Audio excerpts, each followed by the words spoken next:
This conference will now be recorded. All right, unless anybody has any objections, I'll just stay seated here. That sounds good. And so, as I was saying, I'm really appreciative that Bob Sheen has come. He comes from Ocean Shipping Shipholdings, and they have a number of U.S. Military contracted vessels.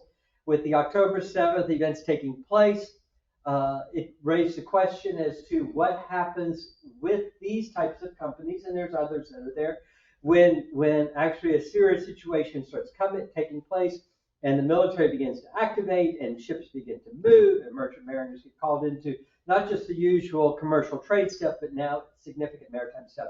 So I'd like to introduce Bob Sheen, one of our Nautical Institute members, in making a presentation on that. Thanks, Bob. No problem. First, let me tell you, the company is Ocean Ship Holdings, Inc. I'm currently the president and chief operating officer of the company. So I have a fairly decent idea what we do for a living. And I want to start that what Father Sinclair said is an interesting question, but it's a very complicated answer. So I thought I'd go over the background a little bit of how the decisions come to do the things that we do and our competitors do. When the military wants to do something, and it's the military that controls the ships we have, there's an organization called the U.S. Transportation Command. It was organized in 1987, and under that organization, they moved the Air Force's Air Mobility Command, the Navy's Military Sealift Command, and the Army's Surface Deployment and Distribution Command. All now are part of U.S. Transportation Command. And nothing at all moves via the military unless Transcom has given that order. It's Transcom that controls all of the Air Force's air mobility ships, all of the STDC has, they move 3 million measurement tons of cargo each year. They have a presence in 24 international ports. Any surface transportation is done by STDC, the Army. Any waterborne transportation is officially done by the Navy, but it's not. The Maritime Administration does it. And that's why I kind of wanted, so Transcom sits at the top of this pyramid. They give the orders. If it goes by air, they order the Air Force to do it. If it goes by rail, the barge, the Army has 2,700 barges. They have like 3,700 train vehicles and trucks, and they go with all these big trucking firms have with the STDC. But if it moves by water, there's two things that happen. Transcom notifies the Maritime Administration, which is part of the Department of Transportation, that they're going to activate. They pick the ships that get activated. So that's down to one level. And the other level goes over to Military Sealift Command, instructing them to take control of the Maritime Administration ships once they are activated. So MSC no longer owns any sealift ships. They used to. 2 years ago they did. But within the last 2 years, by order of the Secretary of Defense, all of the what we used to call surge sealift got transferred to the Maritime Administration. Navy no longer has any. So they don't actually supply any assets of their own to Transcom, because Military Sealift Command also does fleet logistics. If you ever see like the 7th Fleet out in the Pacific, or the 6th Fleet in the Med, 5th Fleet in the Persian Gulf, 4th Fleet, 2nd Fleet out in the Atlantic, any fleet is going to have a Military Sealift Command ship with civil service employees on board. They're called CIVMARs. They are direct government employees. and they only man the ships that support the fleets. And the reason they do that is the Geneva Convention. Because they are government employees, the Geneva Convention applies to them. And the protections of the Geneva Convention apply to them.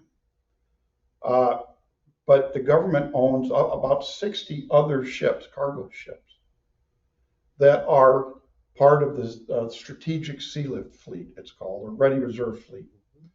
And the Ready Reserve Fleet is manned by contracted mariners. They're called CONMARs. They work for companies like mine. And we hold the contracts to operate those 60 ships.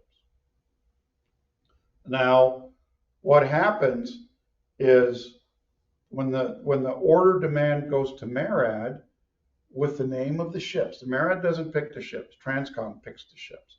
They pick the ship based on the mission that they want to do. I have 2 ships that were up until recently were involved. You know, you mentioned October 7th. Mm-hmm. People don't remember Ukraine. The United States has prepositioned military supplies all around the world in allied nations. The military stocks in Europe have been drawn down to send. That's where much of it goes to Ukraine. People think, oh, we're sending it from the US. We're not. We're sending it from Europe through Poland. It's going through Poland. And so when that demand signal hits right now, and this isn't secret, I can tell you, the government expects it'll take 8 years to build up our stocks in Europe again. 8 years. That's how much we've given to Ukraine. Before Israel, that's how much we've given to Ukraine. And there's an advantage to doing that because that stock that's sitting, except for the fuel, the ammunition and the vehicles have sat in Europe for years. So by moving them out, they're able to replenish it with newer, fresher equipment, which is something that's a very good thing for the military. But we have to manufacture it. That's going on now. Now with Israel and Hamas and all of that, the stocks are coming from the States now. They're coming from up in Washington State. There's a big ammunition up on Indian Island, up in Puget Sound. And there's down in California and in Maryland, Sunny Point, huge ammunition depots. And ships are being activated, and Beaumont too. My ships, 2 ships, were activated to go to Beaumont, pick up a number of vehicles of all types, tracked and wheeled. And we took them over to Germany. And then we picked up a load. We were supposed to come right back, but instead the ships were supposed to be out for 30 days. They were out for 4 months because of Ukraine. They moved stock from Germany, kind of Poland. They moved stock from Poland into the Middle East, picked up backhaul stock, retrograde, brought it back to Poland, then picked up another load of retrograde again in Germany. Retrograde means it's older stock coming back for refurbishment. Picked up 2 shiploads of retrograde out of Germany again and brought that back to Beaumont so that that could be refurbished to go on this loop again. And so that's all going on the East Coast because of Ukraine. On the West Coast, it's for Israel. And that ammunition is mostly going over to Israel and defensive systems going to support Israel. Not a lot, only a couple ships right now, because Israel had their own large stock. But the biggest part of that is we have 18 ships. 9 ships are under Military Sea Lift Command, and 9 ships are under MARAD. 3 of the MARAD ships were actually ships we had under MSC contract that got transferred to MARAD last year. or at the beginning of this year. And those are the ships that we're using those 3 ships are the ships we're using right now to transfer material over to Europe. The other ships, the majority of the ships, 9 of them are roll-on, roll-off that we operate. The military loves roll-on, roll-off ships. So we maintain those ships, and when we load rolling stock. We can carry the number of containers up topside forward as well. And when we leave, we're usually fully loaded to take it to Europe or wherever. We've had on the West Coast 2 ships activated and then stood down again. And by activated, the Ready Reserve Fleet is a series of ships pre-positioned around the country. They're here in Beaumont's got a group of them. The West Coast, we operate ships, Ready Reserve ships in Long Beach, Oakland, San Francisco, and Tacoma. On the East Coast, they're in Baltimore, and they're in Newport News, Virginia, and they're in Lambert's Point, which is Norfolk, Virginia. And they sit there. We have about 10 to 14 people on those ships, and all they do is maintain. So when the demand signal comes down and we get the activation notice, we are charged with fully crewing those ships, fully supplying fuel, food, sundries, deck and engines, stores for 5 days. We've got 5 days to do it. And the crew, the unions are part of this. And as soon as we get activated, our crew staff calls the unions. And they sometimes, this last activation we did, they had to use a little strong arm tactics to get people out, because the unions consider the Ready Reserve Force #1 for crewing when they're activated, which is good on the unions for doing that. So we'll crew them up, get them all stored up, get them fueled up, and in 5 days they're underway. And we'll do a sea trial, a 24-hour sea trial, make sure it's going to work. From being stacked. And we'll do speed runs, we'll run the cargo gear and all of that. And then we go to MSC, they're transferred to MSC. And once MSC takes command, they give the ship their actual load orders. And they go to whatever port, for us it's been Beaumont, that they're assigned to load from. And we'll pull in, and it's the SDDC that's got the equipment, the rolling stock sitting there for us. In Beaumont, we use the longshoremen. But in Norfolk, in that area, we actually use the CBs. And so we'll load the ships, and off they go. We have to have them ready for 4 months service. Whether it's 30 days or not, it has to be ready for 4 months service. And it works very well for the most part. But these are old ships. These are circa 1973, ships. Mostly 70s ships. There's still a number of steam ships, which try to find a steam engineer nowadays, very difficult. Or older diesel ships. There's no new ships.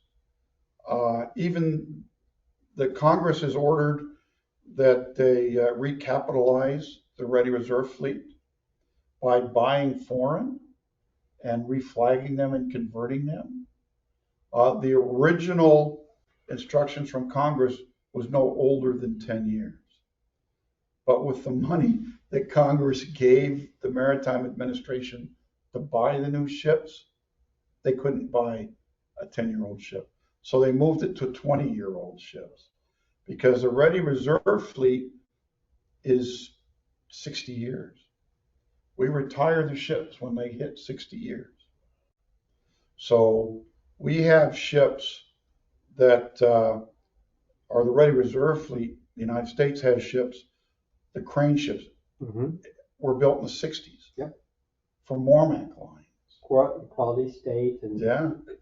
I was on Quality State. Yeah, and Keystone State. all of those, Beavertail State, all of those, and the Wright and the Curtis are those old ships.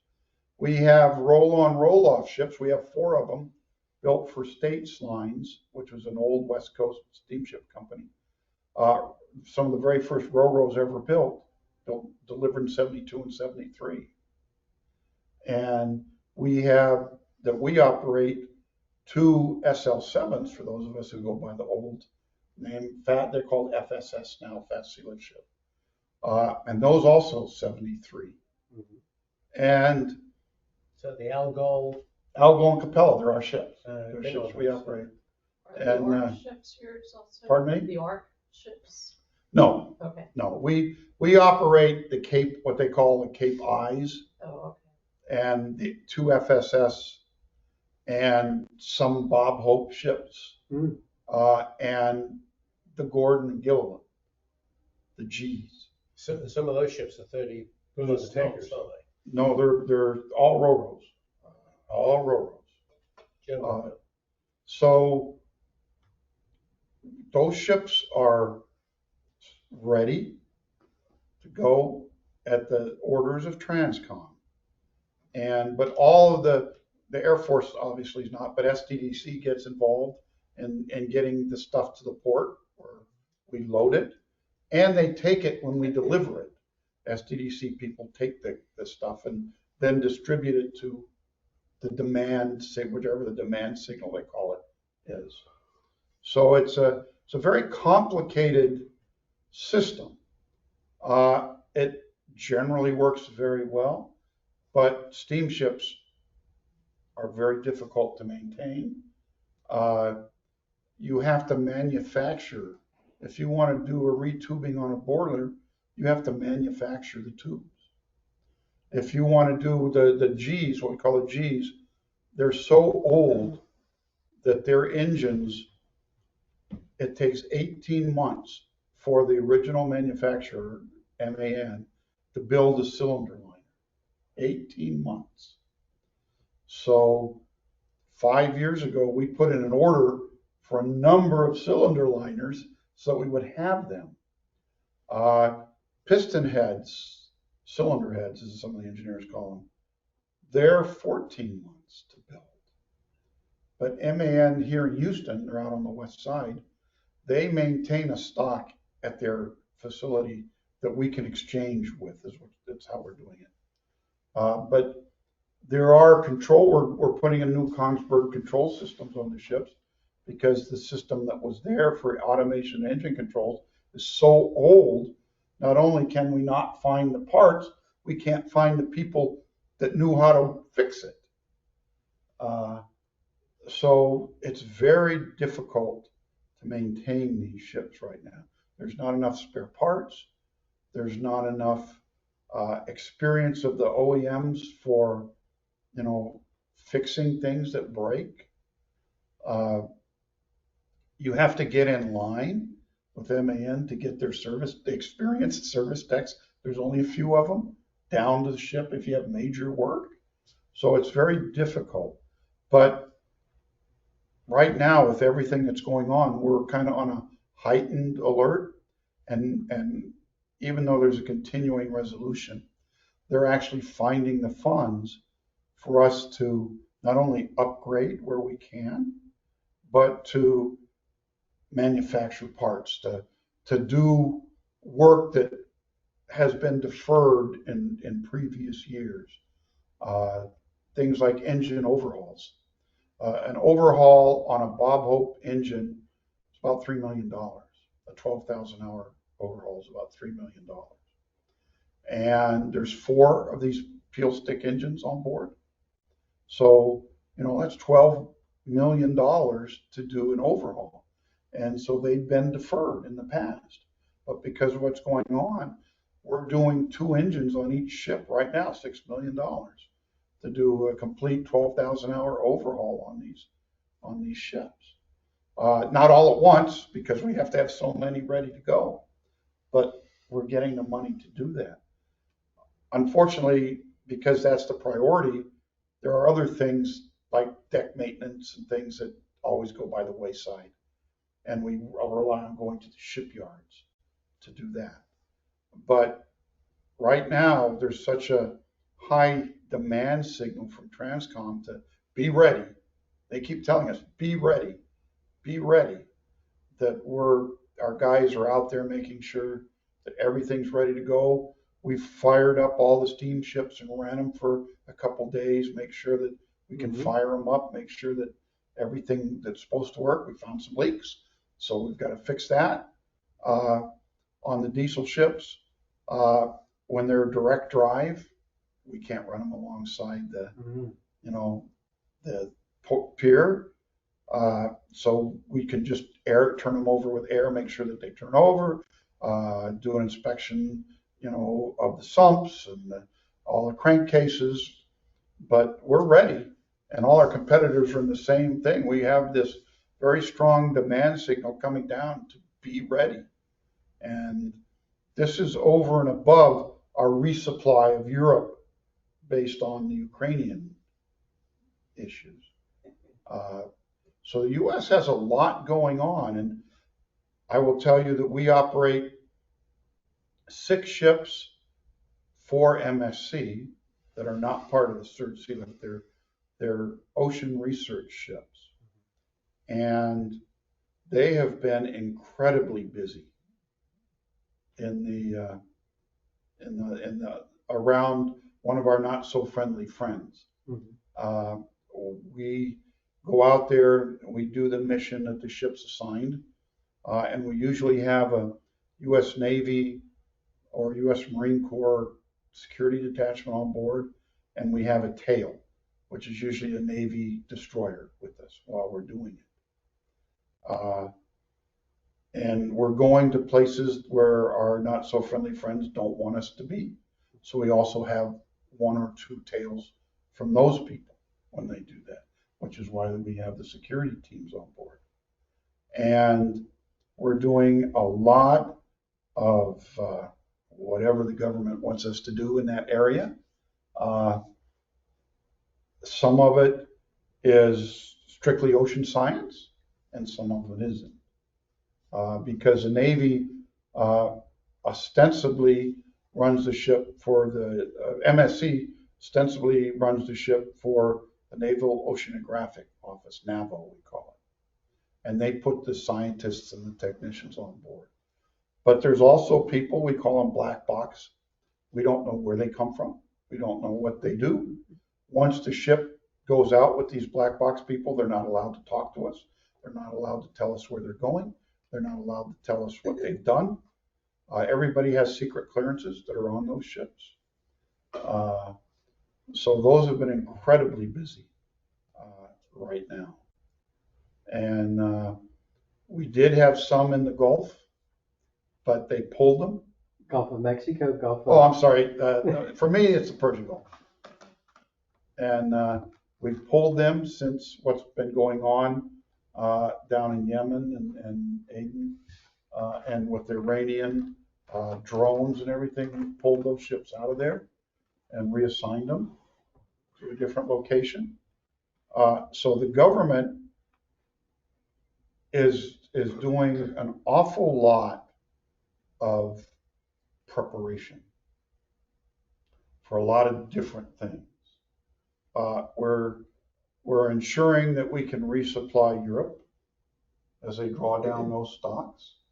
We're ensuring that we're helping our allies that are in need of assistance. And we're trying, with the meager funds that Congress is giving, to fix the old ship problem with the ready reserve ship. But the new ships, they bought 2 new ones, and then there's 3 more that are coming. What kind of ships are these? Ro-Ros. Built internationally. They're foreign flag. We're foreign flag. But they bring them here and they convert them. There's very specific requirements. They have to have one deck that's heavily constructed so that it can support like a Abrams tank, 60 tons. and a number of those. And it has to have their lower decks tall enough that we could put helicopters on, tow helicopters on board, because they're quite tall, actually. And so they've already brought in 3. They've just been brought into the Ready Reserve Fleet. They have 3 more that are coming into the Reserve Fleet, but they're 20 years old, so they're already old coming in. Part of Congress's requirement was that they build 10 new ships. But if you're aware, Congress can tell you, we want you to build 10 ships, but they don't authorize the funds to do it. And that's what's happened on this 10 ship. They've approved the construction of 10 ships, but they haven't authorized or allocated any money to do it with. And so the government's still going ahead because that was part of the deal. You can buy these foreign flag ships if you build these other ships in the US. But there's another problem, shipyards. That's what I was going to ask. There's not sufficient shipyards that can build a large railroad. There's also a conversation, if you're at all familiar with an LMSR, it's a large, medium-speed, roll-on, roll-off ship. And Cape Taylor, Cape Trinity, Cape Texas type of thing? Bigger. Bigger than that? The Bob Hope class Hope ships, class. the Watkins. Those are 20 years old now, aren't They are. Hard to believe it, man. It's hard to believe it. The Watson class ships, the G's, Gordon and Gillen, they're at least 1,000 feet long. They have huge 144-foot beams, and they're monstrous. They made really good sense during the Soviet era. They don't make sense now because what war we're going to fight is not going to be against a massive, international superpower, even though Russia and China both are. But smaller areas were smaller, and that's where my ESDs come in. ESDs are designed to work with LMSRs 25 miles offshore. And they offload. LMSRs don't fit in many ports. That's the issue. So they came up with, and we operate them. And describe what that ship is. It's a float-on, float-off ship. The first one, the Montford Point, we can submerge 9 meters over the main deck. The second one, the John Glenn, we can submerge 5 meters over the main deck. So they're too deep for most ports. They're not too physically. They're submersible. Well, our ships, we can get into port. We can pump her up quite high, but the LMSRs are too large. Yeah, they're like Aframaxes. Yeah, their drafts and their size, the ports where we would go to, they just can't. Yeah, physically. So my ships, the 2 ships, they pull up alongside the LMSRs, and lighter. and we carry a big 112-ton ramp that we connect to a side port platform on the LMSRs, and we have a 25,000 square foot deck aft on the ship where they can line up the vehicles as they offload. And then we have 3, we call them lanes for LCAC, lighter landing craft air cushion, LCAC. And we can fly on, they call it flying, 3 of those at a time. And so while the LMSR is offloading their rolling stock, we have the LCACs fly up onto the ship. And there's a ramp from that deck, we call it the RVD, raised vehicle deck, down on and up onto the LCACs, and the LCACs can take it ashore. It's not for initial assault. Or assembly. It's for replenishment. Resupply, yeah. Resupply. Each LMSR in the original design can carry the entire equipment required by a Marine Expeditionary Brigade. Everything. On one ship. Yeah. That means we've got tanks, that we've got ammunition, we have morgues, we have rations, kilos, we have everything that they need. And it just rolls off onto the RVD and on the LCACs and ashore. It has to be assembled. the Coast Guard prohibits, and the Navy's not fought it, actively armed, battle-ready vehicles from crossing our deck because we're civilians. So we can't do that. But we can roll a tank across, we can have their ammunition come, and they can do it ashore. They can put it all together ashore. So we've got these ships, and they're part of the pre-positioning fleet. That's still run by Military Sealift Command. And there's 2 pre-positioning squadrons, one in the Pacific and one in the Indian Ocean. And they have about 8 to 10 ships loaded with all this equipment. There's the LMSRs, which are for the Marine Corps. There's another group of LMSRs for the Army, which has a completely different concept. They have like a port opening package, they call it. One ship has that. And that has anything you would need to, like if the port's been destroyed, to rebuild the port. You got bulldozers and cranes and big tractors to tow stuff and trailers to carry stuff. So the Army uses, they put a package on the ship. Or you have a hospital package where the ship is loaded with what, like MASH, if you remember MASH, everything that a hospital might need. So the Army does packages, where the Marine Corps was doing everything an MEB, Marine Expeditionary Brigade, needs. That's changed. If you read military things, the U.S. Marine Corps has changed their entire focus. They've gotten rid of all of their tanks. They've gotten rid of all of their heavy artillery. They've gotten rid of the whole concept of fighting as they did in Iraq and Afghanistan. They're now focused, and they're on expeditionary littoral combat.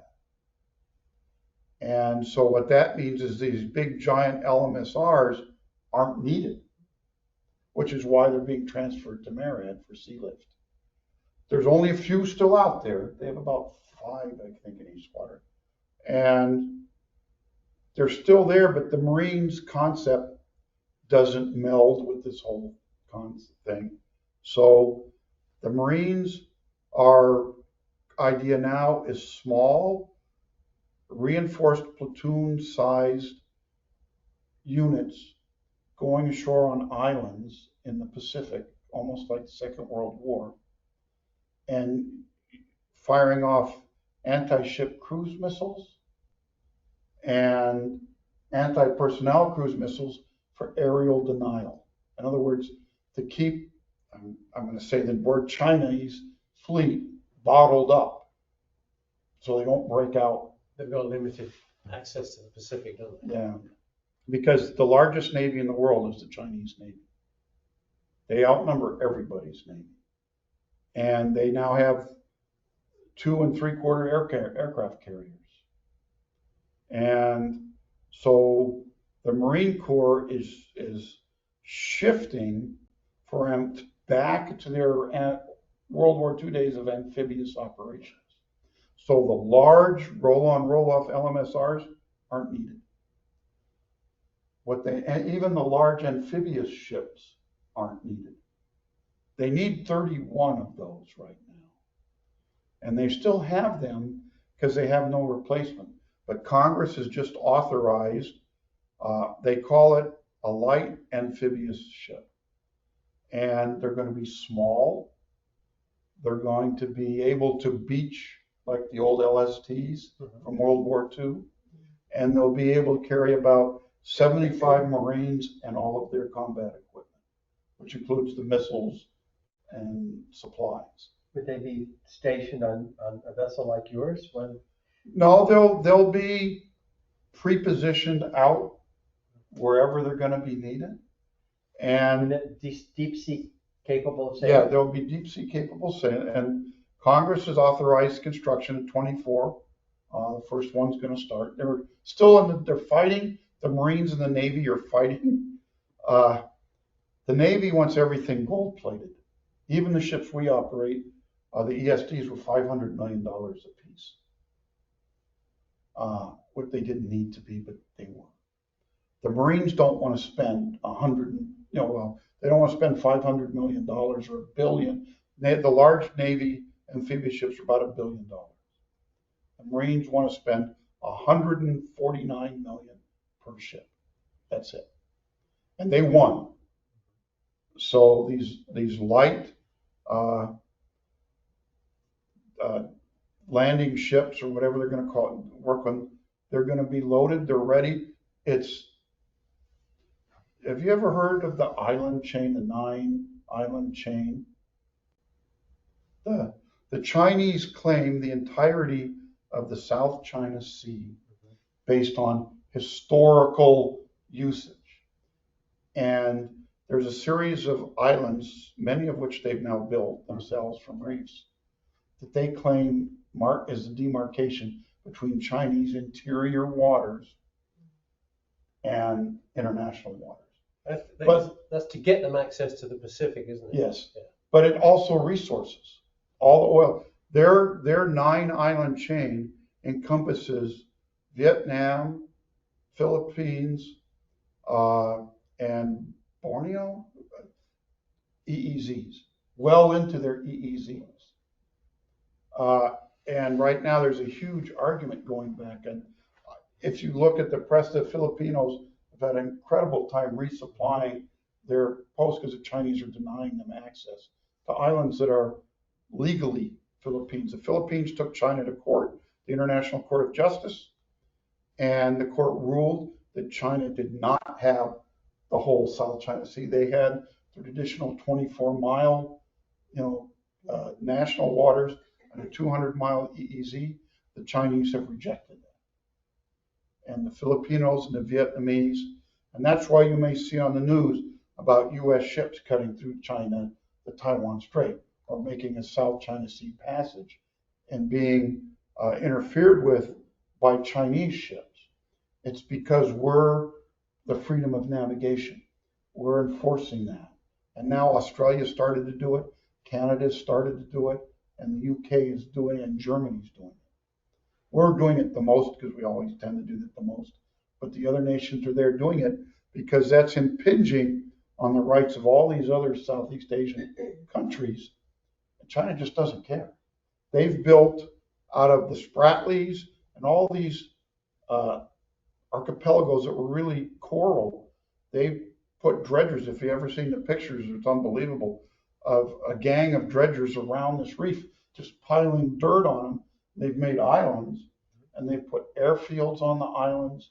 They've put missile installations on the islands.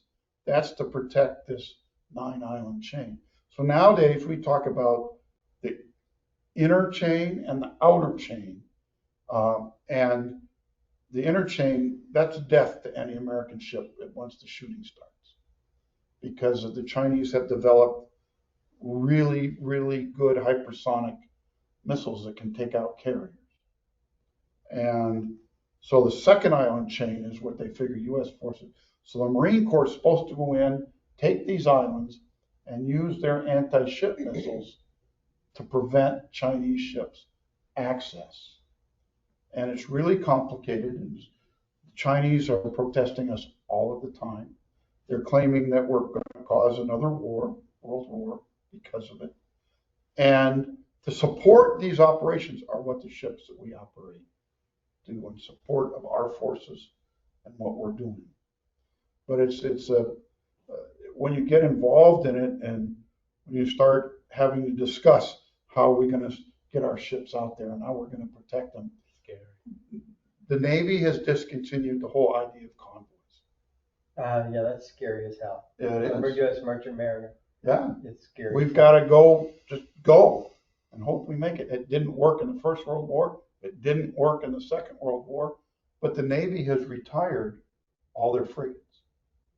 If those of us who are old enough to remember the Perry-class frigates, the U.S. built like 90 of them, built a huge number of them. They were designed for convoy protection. That was their sole purpose in life, was to protect convoys. Those have been gone now for a few years. And the next smaller internationally capable ships are the destroyers. And they don't want them to waste their time hanging around with a bunch of merchant ships. They want them to go out and do what destroyers do. And let me just, as a comment on that, because of growing up in Port Arthur and the devastation that took place to our merchant mariners on tankers between January and July of 1942. I mean, you had in Operation Drumbeat, the author there really nails Admiral King on having an attitude. Now, this has been challenged in other places, but he puts it out there that King only dreamed of great dreadnought battles, Right. and he had no time to waste on rust buckets, Right. merchant marine ships.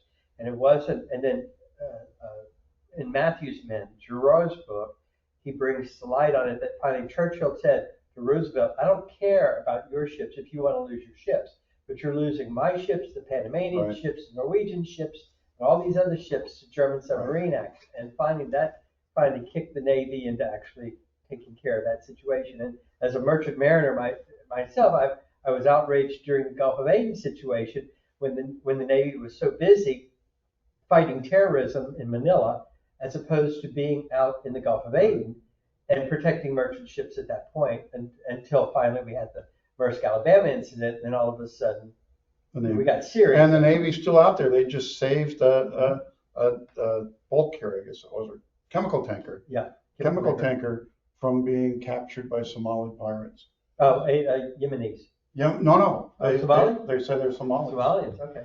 Yeah, originally it was Yemenis, but today they said no, it's Somalis. Deja vu all over again. Yeah. Thank you, Yogi Girl. Yeah. So the Navy believes that the merchant ships will mostly be safe because they don't have the number of submarines, the Chinese being that the Nazis did during the Second World War. The Japanese didn't have that number of submarines. And so, that was true. They still convoyed, but there were a lot of ships late war that just were sent out. And I know if we go in the Atlantic, the Russians have enough out there to do whatever they need to do. Any ships going resupplying Europe. But I'll be honest, I don't think we can do it anymore. We don't have the industrial base, and this is personal opinion, not anything that my company says, but Second World War, we had huge steel mills.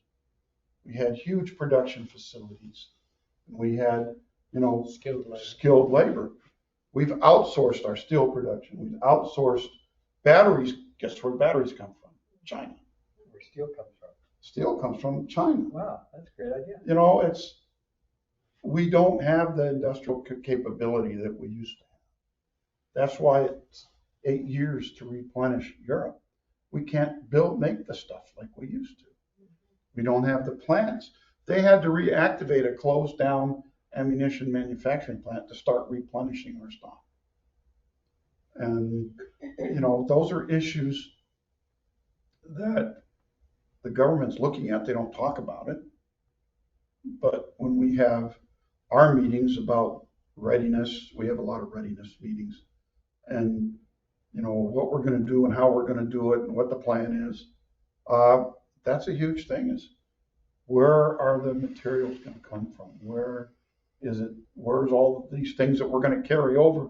Where is it going to come from? Because we can't do it anymore ourselves. And that's a huge and troubling issue.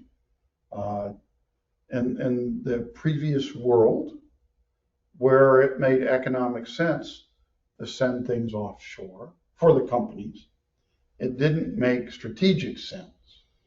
And that's now proven. We're living the results of it.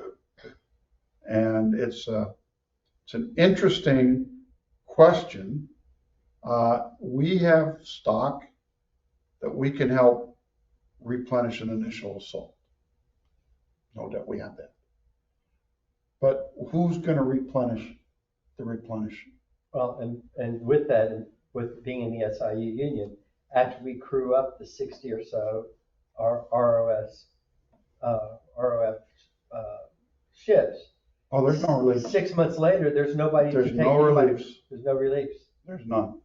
We just proved that on a mass activation we had a couple months ago. Ships had to be sailed short. That's the first time, even though there was he was an admiral, King's Pointer, was commander of MSC, Admiral Busby, became the maritime administrator after that. He kept warning Congress that we got to improve and increase our merchant marine. We have to improve and increase our sea lift. And as many things in Congress, they say, yeah, that's where these, the authorization to build these 10 ships, they came then, but there's no money. And the continuing resolutions, they don't provide the money. Yeah, it just continues. And the Navy, if you talk to Navy people, I just actually was in a conversation at another meeting with Navy people. Off the record, they'll tell you that the Columbia class ballistic missile submarine is sucking all of the Navy construction funds to build those. So those are part of the strategic forces of the United States. The triad, the Air Force bombers, the Air Force nuclear missiles, and the Navy's ballistic missile submarines. They call it the triad.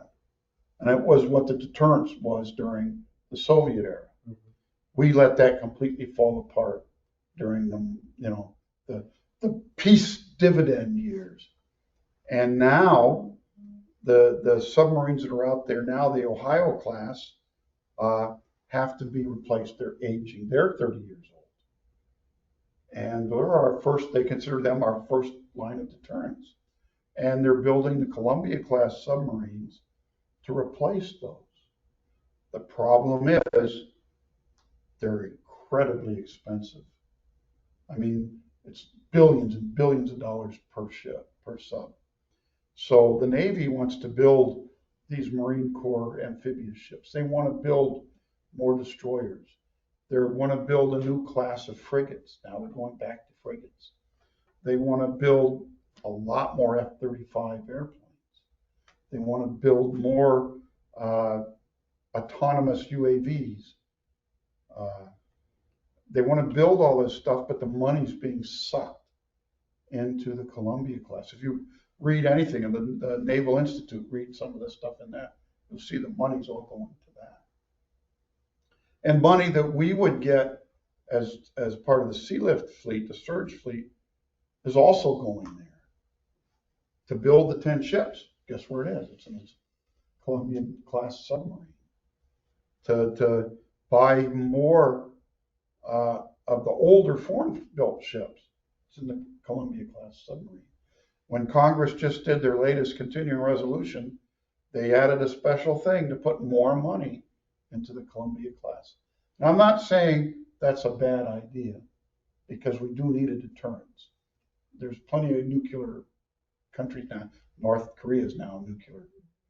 Pakistan is nuclear. They say India is nuclear. Israel may or may not be, but China and, so we and France and the UK, so we've got to have the deterrent. But it's a matter of, where does the money go? And that's never going to be fixed right now, because we can't get good budgets. The economy can't support more taxes. The economy can't support that. So it's a tough job. They are giving money to build the first of the light amphibious ships. They're giving money to build a lot of UAVs, and for the Air Force and for the Navy. Some of the stuff the Air Force has is unbelievable. They fly alongside the F-35s and F-16s, and they'll attack on their own. And the pilot can control that. And it's amazing when you see that. The Navy's putting tankers to refuel. Navy jets don't have a lot of range because they fly off of aircraft carriers. But unlike the World War II ships that had airplanes that had long range, current, no, so what they do is they launch their aircraft and then they launch air tankers, go up and refuel them all, and then off they go. The Navy now has an I think it's an MQ-45 drone that can do the same thing, goes up and refuels the aircraft. We talked about the autonomous ships, the Ghost Navy, they call them. There's going to be a lot more of those. They're going to use them. They're already using the sail drones in the Persian Gulf. Sail drones? Sail drones. They are wind propelled drones that are for surveillance. The Iranians tried to capture one about 7 months ago, but the Navy keeps a tail around, and they went over and had them cut it loose and got it back. But they are oblong surfboard kind of looking things with a sail on them, and a hard metal sail or plastic sail, and they're for surveillance and they're for ocean, doing generally keeping track of things that are going on.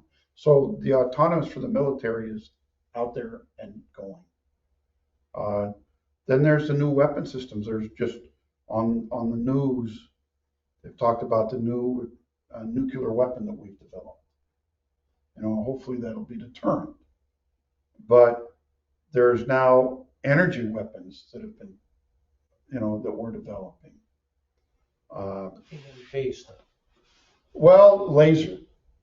They had a laser weapon, the very first working, deployed on a ship called the USS Ponce. And she was a station ship in the Persian Gulf, and it worked remarkably well. It was able to shoot down drones and do things. So that is slowly being deployed on Navy ships. Also dazzlers, what they call dazzlers, that they can use for anti-aircraft, aircraft. And so there's all these new energy weapons that they're working on. People have talked about plasma weapons that they're working on, or plasma defense, really, that they're working on. And so there's a lot that's going on, but it all takes money. And so when it comes down to the Surge Sea Lift fleet, which is where I live, we watch all this money going to weapon system, which is, you can't argue, we need it. But we also know that, the ship will work today, it may work tomorrow, but will it work next week? And you're just saying to yourself, if I could just have the money for a nose cone on the Columbia class Yeah. submarine, They could build all 10 ships for just a small portion of what they've put into the Columbia class ships. And so we, when we get these conferences that we're called to as operators and are talking to the Navy about it, it's like, why can't we get more money? This is just as important. And Congress has given a signal to the people saying, you've got to do something. Finally, after all these years, you've got to do something about sea lift. It's really great that the Arleigh Burke class destroyers can sail into danger, shooting all their missiles. Now what? Yeah, because you wonder, did they forget that in World War II, we had to suddenly scramble to build all these Liberty ships? Right. Why aren't we already scrambling to do that? That's an incredibly good question. First off, we don't have the industrial base to do it. We can't do it. We do make steel. Steel is still made. If you've heard about the new school ships that are being built, built with U.S. steel. That's all U.S. steel. It's in those ships. So a question, getting back to something you said earlier about ships moving from the Navy over into MARAD. Are we losing? Do they still have gold banded gray ships, or is everything going to be red, white, and blue now? No. The MSC had a distinct division between the Surge Sea Lift fleet and all of their other ships. The ships that moved were the Surge Sea Lift fleet. Okay. If you know MSC talk, that was Program 5. They break everything into a program. Program 1, PM1, is the Fleet Logistics Force. Those are the gold and white banded ships. They provide ammunition and dry stores and oil fuel to the fleet. Yeah, I sailed on the Atlantic and the Sea Lift Atlantic and Pacific, Right. and they had the white gold band. Right. They are still, but they're the ones that are crewed by CivMars, the civil service people. Then there's PM2, which is special mission ships. 7 of the ships we operate are PM2, special missions. Strictly MSC, strictly US Navy. But they're painted white and not gray. PM3 is the pre-positioning ships. They're still out there, still part of MSC. It's still gold and white. No, they've never been that. They've never been gold. The pre-positioning ships for the Navy, Marine Corps, and Air Force are painted in commercial ship colors. Okay. Pre-positioning ships for the Army are painted gray. So the Watkins class, the Watson class, they're gray. See them in more up there. Yep, those are gray. All of them, the PM4 is Fleet Logistics. It's like tugboats and the cable layer and things like that. Those are PM4. The sea bases are PM4. They're big ships that the Navy built 5 of them that are designed to be a base out at sea. They have huge flight decks, and they can support mine hunting. They can support special operations. They can support littoral combat, riverine combat, and they use them to go to friendly countries for training. There's one on station all the time out in the Persian Gulf, and there's one always in Africa, and there's one always in the Pacific, and they go around and train the navies of our friendly friends, and those are PM4. So only the ships from PM5 went over. So everything else is still Great Hull, still Navy, MSC.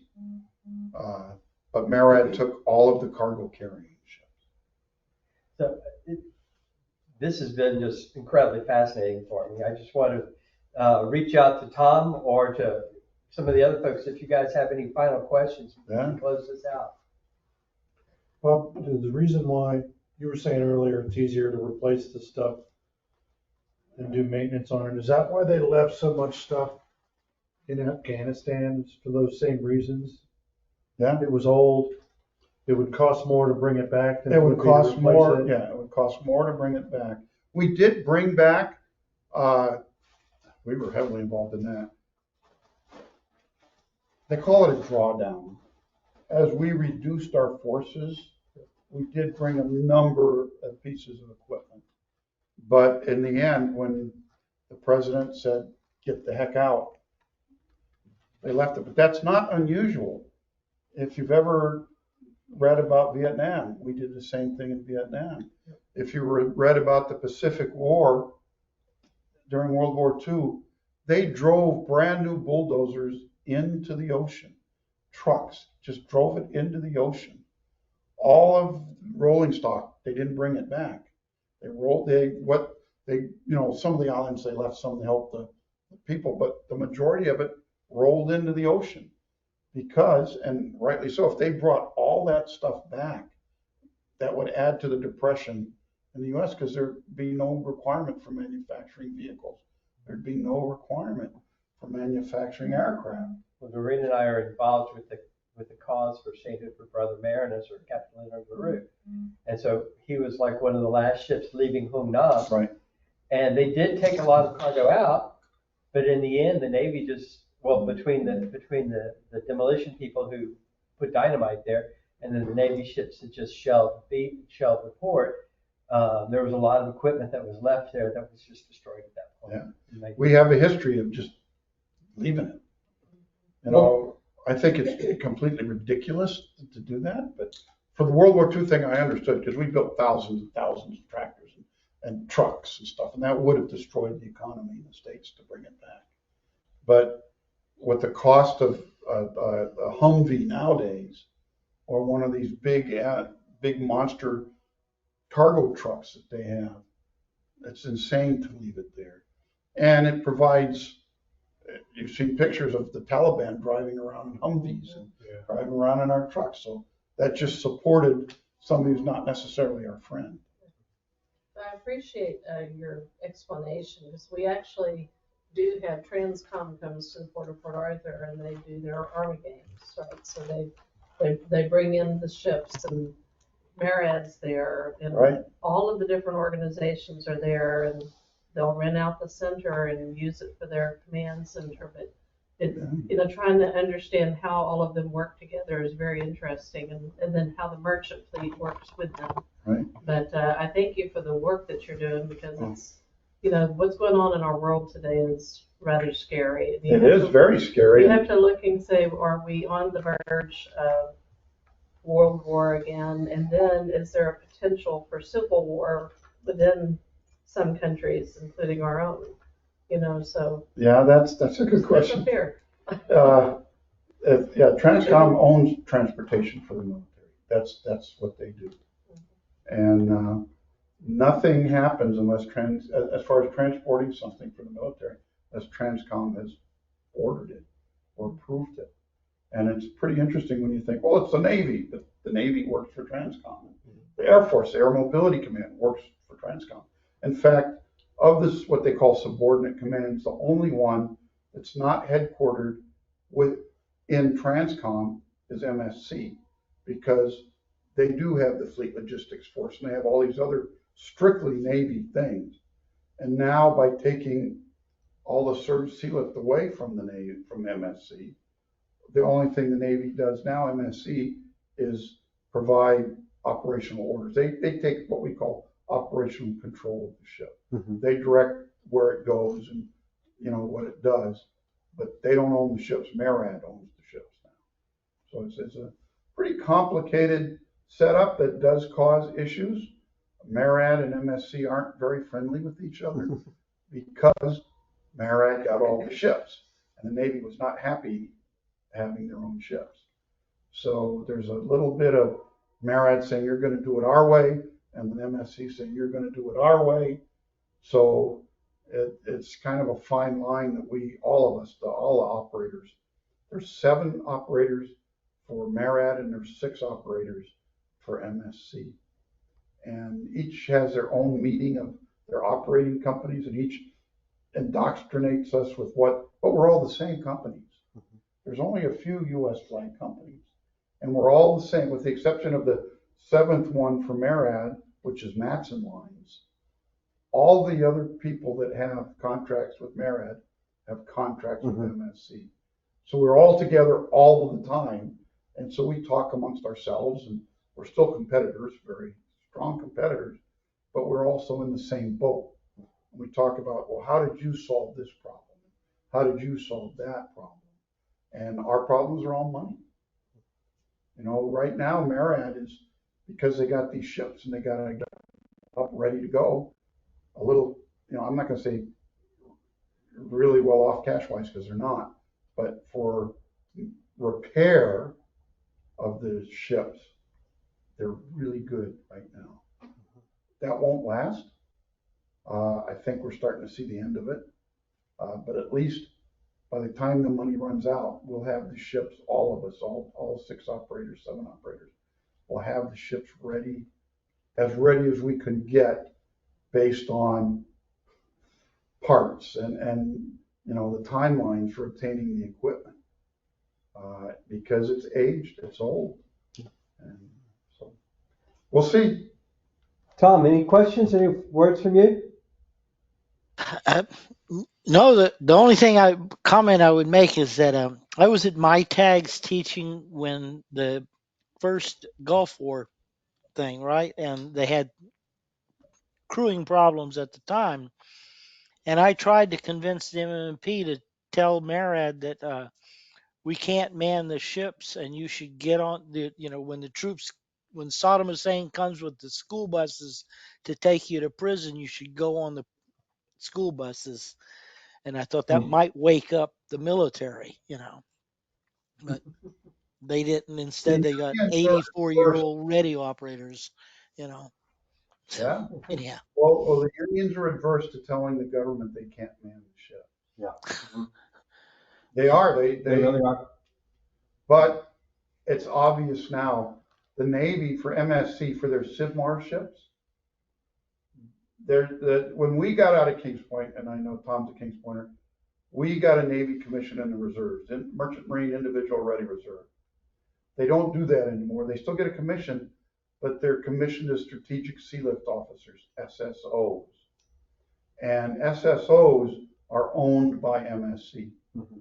And MSC has a plan, though we don't know how far along it is. I know the unions have all complained of activating 100 of the SSOs to active duty and putting them on the SIVMAR ships to man the ships. The unions, rightly so, have tried to explain to MSC that those people you're activating, they're sailing on the other ships. So you're going to be stealing 100 officers from those ships to man your ships. And is that the wisest thing to do? But because it takes to activate an SSO, takes a presidential directive to do that, to active duty for a long term. Recalling, they call it recall. And so there's a huge discussion going on right now that what are we going to do if they really do that? Because a lot of our younger officers are SSOs. So, Mr. Vice President Robert Hanratz, would you like to say a final word? I'm assuming that the Chinese wouldn't have these issues at all. If they were able to bust out with their massive navy, then they would have resources untold to supply. They have, and they're building military ships at an incredible rate. They have quite a number of shipyards that were into commercial construction. They've transferred 3 or 4, can't remember now, to strictly military ship construction. And they're building a huge number of destroyers and frigates, things that you need to kind of reach out and put the initial hurt on somebody. And they do have the largest navy in the world. And they also have their maritime militia. You may see it in the press once in a while. Any Chinese fishing boat is probably a maritime militia boat. That's what they're using in the Philippines and Vietnam to interfere with the lawful government or flag states' control. They swarm. They do these close passes in front of supply ships or military ships to interfere with them. And they're civilian fishing boats, but they're all part of the maritime militia. And they're all the same. The boats look exactly the same. They're all the same. According to what the U.S. believes, they're designed to be armed. They aren't currently, that you can see visually, armed, but they're designed to be armed. And all of the officers and crew members are part of what we would call the Naval Reserve. They call the Maritime Militia. And they're out there in huge numbers, especially around the Philippines. They swarm, they call it a swarm. They'll go in, right now, they go into the Spratlys, which the Philippines claims, and swarm, and the Filipinos now are filming and publishing the pictures of like these hundreds of these fishing boats anchored all around to try to prevent the Chinese from resupplying. They have an outpost on there. The Filipinos. Yeah, and trying to prevent them from doing that. And they use water cannons and everything else to prevent that. So it's getting pretty dicey for the Filipinos right now. And we've sworn to protect them. And we just finished a joint patrol out there with them of U.S. ships in the Philippines. Philippine Navy only has 4 or 5 ships, capital ships. So it's an interesting issue. Tom, thank you for being the only remote attendee. You're a hero. And Bob, thank you so much for taking no problem. what must be a very busy schedule for you. It's busy. I'm gone in the next couple of weeks to Stennis Space Center in Mississippi for meetings with NAVO. That's where their headquarters is, at the Space Center, about the missions that we do and what we're going to do, and all that good stuff. So I'm going to be out of pocket for a little bit while we do that. It's a huge subject that you've broached, isn't it? And we've got a little glimpse of it, I suppose, but it's scary. It's very scary. The more I learned, and the more briefings that I go to, the scarier I get. And I hate to say it, I have a supreme distrust of China and Chinese, even including, I keep getting, they're unclassified, so I can say all these notices about Chinese espionage here in the States. And a bit of it got in the news when they discovered that there were Chinese people's, the Communist Party police stations here in the U.S. that ended up in the news. We aren't the only country where they did that. They're building a huge Navy base, big enough for a carrier, in Cambodia right now, which will put them in the Indian Ocean. And the nation of India has been trying very hard to deny them a foothold in the Indian Ocean, but Cambodia has, they've got the piers built already, and they're building the infrastructure, the buildings. That's in the maritime press, so I can tell you that that's out there. So they figure they're going to have one of their aircraft carrier battle groups out there to play magic in the Indian Ocean, the Straits of Malacca, which is not a fun place to be. And so they are actively, we're always a very benign group of people. We try to think the best of everyone, to our detriment. It happened in the Second World War. It happened in the First World War. And the Chinese, the military doesn't consider Russia that big a threat. They've got a lot of issues right now. But China is our biggest threat. And there's incredible, and again, this is unclassified, there's an incredible amount of Chinese espionage going on. It's a companies. It's, technology companies especially. They're trying to get in and find out. They had these Chinese professors, visiting professors at some universities, turned out to be agents. Doesn't surprise And it really is changing my worldview of a certain kind of people because of what I've read and been, briefed. It's scary. They are bound, and they say it. They want to be the dominant nation on the planet. They want to be the dominant economic force.